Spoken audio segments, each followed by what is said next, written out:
आप एक डेट लिख लीजिए, उस दिन उनकी शादी हुई थी।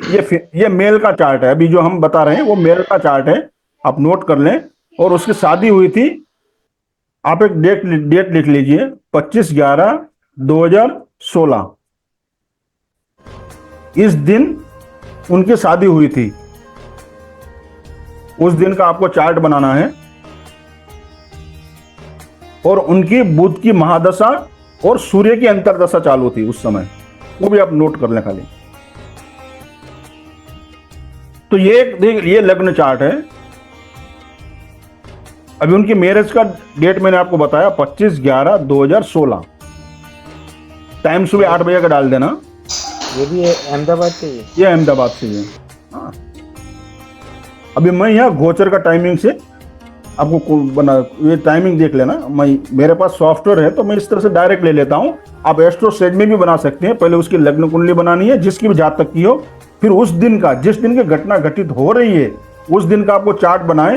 हाँ, तो आपको समझ में आ जाएगा। तो उसमें भी गोचर भी आ जाता है, गोचर भी आप देख सकते हैं डायरेक्ट पीछे जाके। इसमें मैं डेट डालता हूँ 25/11, यहाँ देख लीजिए। टाइम क्या है सर? 25/11/2016। टाइम क्या है सर? 8 बजे का। हाँ, उस तरह से आप बना लीजिए उस दिन का, बराबर है। ठीक है, ये अभी के लिए हो गया। मगर आपके पास मान लो आप, हाँ जी, अलग आ रहा है चार्ट, देखिए वो दिखाई नहीं दे रहा है आपका। हाँ, क्या हुआ? गोचर में अलग आ रहा है। उसमें आप देखिए जुपिटर कहाँ है, कौन सी राशि में है? सर गोचर में पूछ रहे हैं? हाँ जी, हाँ, गोचर में। आप भी आपने जो चार्ट बनाया, जो डेट दी है मैंने आपको, वो 2016 का है। 25/11/2016, 8 बजे का है, अहमदाबाद। सर सिटी बताइए ना। अहमदाबाद। वृश्चिक राशि में था शनि वृश्चिक राशि में है, देख लीजिए। हाँ सर। बराबर है। और जुपिटर कहाँ है? कन्या में। कन्या में है, बराबर है।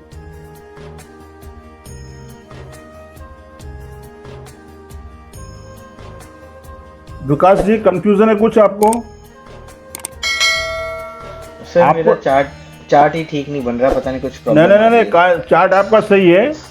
आपको सिर्फ ये देखना है, देखिए आपका उसमें आपने जो चार्ट बनाया ना, उसमें शनि वृश्चिक राशि में, देखिए पहले 8 नंबर की राशि में है शनि। आपने जो चार्ट बनाया उसमें देखिए, उसके साथ चंद्रमा है। मैं इससे समझ रहा हूँ जो आप स्क्रीन पे दिखा रहे हैं, अपना बाद में देखूंगा, कोई बात नहीं। सॉरी, मर्क्यूरी है, वो देखिए ये तीनों प्लानेट उसके साथ में है 8वीं राशि में, आपने जो बनाया। हाँ जी, मैं यहाँ से समझ रहा हूँ, ठीक है जो आप बता रहे हैं, बराबर है। तो उसमें देखिए, फिर ये कि जुपिटर कहाँ है, 6 नंबर की राशि में है, आपने बनाया उसमें देखिए। आपने जो चार्ट बनाया है एस्ट्रोसेज में, जिस दिन मैंने आपको बताया उस दिन का, तो ये आएगा उसमें। जुपिटर कन्या राशि में है।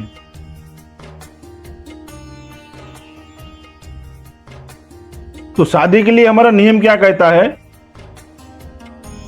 कि दोनों प्लैनेट गोचर के, शनि और जुपिटर, 7वें भाव को या 7वें भाव के स्वामी को एक्टिवेट करें। ठीक है, तो हम पहले देखेंगे क्या शनि,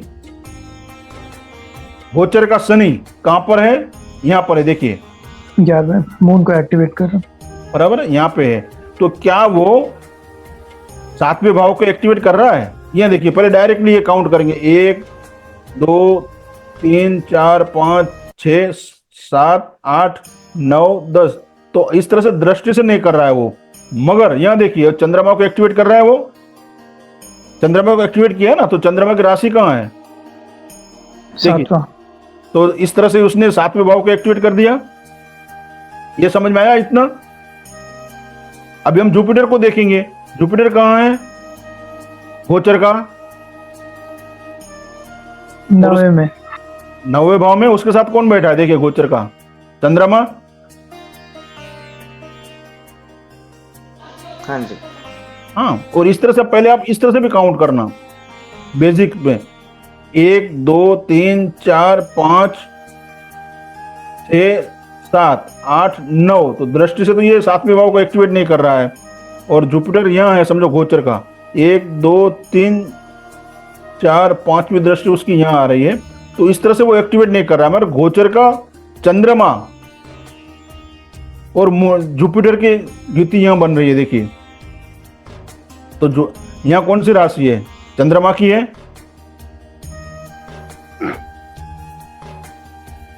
समझ में आ रहा है?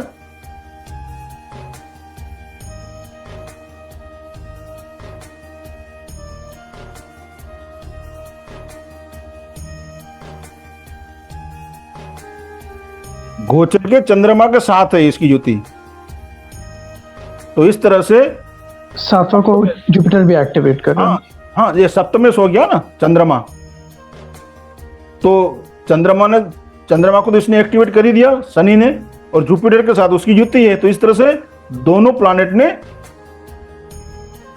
सप्तमेश को एक्टिवेट कर दिया, सातवें भाव के स्वामी को। इसलिए उस साल उनकी शादी हुई, दोनों की परमिशन मिल गई, दोनों ने एक साथ एक्टिवेट करना चाहिए, शनि और जुपिटर ने, या सातवें भाव को या सातवें भाव के स्वामी को, दोनों एक एक करेंगे तो भी चलेगा। कोई सातवें भाव को कर रहा है या कोई सातवें भाव के स्वामी को कर रहा है, तो भी घटना घटित होगी। इसलिए उस साल उनकी मैरिज हुई। अब महीने के लिए क्या करेंगे हम विकास जी? सूर्य को हम देखेंगे, तो उस समय सूर्य कहाँ था? सूर्य भी सैटर्न के साथ वृश्चिक राशि में है सर। 11वें में चंद्रमा को एक्टिवेट कर दिया उसने डायरेक्टली, जी सर। वो सप्तमेश है चंद्रमा, और सैटर्न के साथ भी सर वो युति किए हुए हैं। हाँ, और दूसरे भाव का स्वामी कौन है? शनि, तो उसके साथ में भी स्वामी युति है। शनि है। और 11वें भाव को तो खुद ने एक्टिवेट किया है, 11 और 2 और 11वां भाव एक्टिवेट हो गया, और साथ में चंद्रमा भी एक्टिवेट हो गया। चंद्रमा कौन है? सप्तमेश है। हाँ सर। तो इसलिए उस महीने उनकी शादी हुई, क्योंकि सूर्य ने भी अलाउ कर दिया, परमिशन दे दी। अभी दिन के लिए चंद्रमा को हम देखेंगे, तो चंद्रमा तो यहीं इसके साथ है, जुपिटर के साथ है। देखिए चंद्रमा के गोचर को देखें आप, जी सर। जो जुपिटर के साथ है। और सर चंद्रमा सर जुपिटर की राशि को भी एक्टिव कर रहा है, थर्ड हाउस। हाँ जी, वो भी है।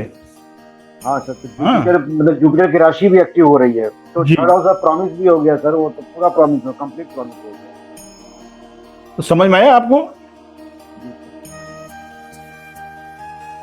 मुझे लग रहा है अभी थोड़ा क्लियर हुआ होगा आपको। किसी को कोई डाउट है इसमें, बताएं। मैरिज के इसमें आपको कोई डाउट है किस तरह से हमें देखना है?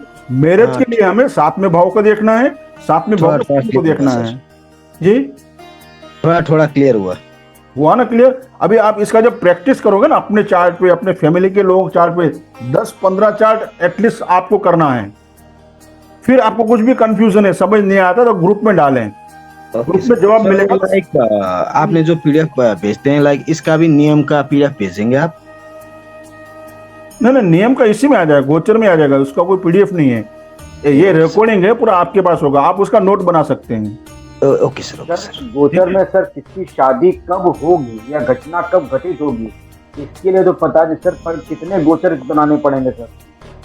हाँ जी, कोई क्या गिनती नहीं है। घटना कब घटित होगी, ये क्या, ये तो अभी तो ये तो पहले से हुई घटनाओं के बारे में बात कर रहे हैं। बराबर है। घटना को घटित कराना है तो वो कब होगी, वो कैसे देखें? हाँ, तो उसको फिर आगे आगे देखते हैं ना। जब भी आपको जो हो गया है उसको देखने को आ गया, तो फिर आगे भी आप देख सकते हैं। हाँ सर, वो पर डे बढ़ाते जाए, आप 2-2 दिन पे आगे देखते चले जाए। पर डे बढ़ाए या 1 महीना सूर्य का आगे का ले लो आप। हाँ, आपको अभी देखना आ गया कि भाई किस तरह से हमें देखना है। अभी आप पहले इस तरह से ईयर निकाल लिया पहले स्टेटन से, पास्ट में गुरु से। पास्ट में हम क्यों गए? ताकि ये घटना ऑलरेडी घटित हो चुकी है, हाँ। उसको हमें चेक करना है कि ये किस तरह से हो रही है। यदि वो आप चेक कर लोगे कि हाँ ये नियम है उसके लिए, इसलिए ये घटना घटित हो रही है, तो फिर वही नियम आप भविष्य के लिए भी लगा सकते हैं ना। विकास जी समझ आया प्रशांत जी? अभी कोई 20 साल का बच्चा है, मान के चलो, ही और सी जो भी है, वो कहेंगे मेरी शादी कब होगी, तो उसके लिए आप एक एक साल बढ़ाते जाइए, देखते जाइए, तो देख सकते हो ना इस तरह से आप उसका गोचर कब आ रहा है, उसकी दशाएं कब चल रही है। पहले तो देखिए दशा देख लेंगे आप, दशा उसको अलाउड कर रही है नहीं कर रही है। फिर देखिए शुक्र या शनि और गुरु हो रहा है नहीं अगले साल, फिर उससे आगे साल आपके पास कोई कंसल्टेशन के लिए आएगा मैरिज के लिए, भाई मेरी शादी कब होगी, तो आप अभी उसकी एज मानोगे 20 साल अभी रनिंग है, तो आप अगले साल देखोगे, फिर अगले साल देखोगे ना, एक एक साल आप बढ़ाते जाओ, देखते जाओ। साल निकल गया, फिर उसमें महीने में जाओ, फिर सूर्य देखो, इस सूर्य उसको गोचर में हाँ उसको प्रॉमिस दे रहे हैं, तो फिर आप बता सकते हो इस साल इस महीने में, फिर दिन का गोचर देख लो, पर महीना तो आ गया, चलो भाई अप्रैल में शादी हो रही है इस महीने इस साल, मगर अप्रैल में कौन सा दिन आएगा, तो उसमें देखिए आप गोचर में एक एक दिन आगे बढ़ते जाइए, क्योंकि चंद्रमा जो है 2.5 दिन रहेगा एक राशि में, सही है, ठीक है। उस तरह से आप देखते जाइए, कोई भी किसी भी घटना के लिए, ये हम तो मैरिज की बात कर रहे हैं, कोई भी घटना है उसको आप देख सकते हैं, मुझे नौकरी कब मिलेगी, तो इस तरह से आप देख सकते हैं, मैं फॉरेन कब जाऊंगा, तो उस भी टॉपिक में हम आएंगे। तो कहने का तात्पर्य क्या है, जो पास्ट में हो चुका है उसे हम एक बार कंफर्म कर लेंगे इस नियम से कि भाई हाँ ये नियम है, इस तरह से देखा जाता है, परखा जाता है, तब जाके ये घटना घटित होती है, तो उसी को हम फिर फ्यूचर में लगा सकते हैं, उसी नियम को। हाँ किसी की शादी, कोई अभी 20 साल का है मानो, तो आप शादी का देखते हैं 2 साल बाद का, 3 साल बाद का, 4 साल बाद, आप इस तरह से इस नियम को आप देखते जाइए आगे आगे। सो बेसिकली सर मेरा क्या अंडरस्टैंडिंग है कि कोई भी इवेंट हुआ तो उसका सबसे पहले आइडेंटिफाई, जैसे हम लोग शायद केपी में भी करते हैं कि प्राइमरी हाउस और सेकेंडरी हाउस, जैसा कि मैरिज में 2, 7, 11 हम लोग बोले, तो शनि और जुपिटर दोनों जो है उन हाउसेस को एक्टिवेट करेगा, तभी इवेंट होगा उस पर्टिकुलर ईयर में। फिर हम लोग मंथ और डेट जो है देखिए वो प्रॉमिस है, लग्न कुंडली में प्रॉमिस है या नहीं, वो देखने का तरीका है वो। नहीं सर, मैं अभी गोचर की बात कर रहा हूँ सर। हाँ तो गोचर में हम 7वें भाव को, प्राइमरी हाउस कौन सा है शादी के लिए, 7 तो 7 को एक्टिवेट करेगा तो ही होगा, बाकी 7 को एक्टिवेट ही नहीं हो रहा है, बाकी कर रहे तो उसे कोई मतलब नहीं है। इसलिए 7वें भाव को या 7वें भाव के स्वामी को एक्टिवेट होना जरूरी है, इसलिए भाव लिया है शादी के लिए। फिर चाइल्ड बर्थ का होगा तो 5th हाउस लेना पड़ेगा, ठीक है, लेना पड़ेगा, राइट।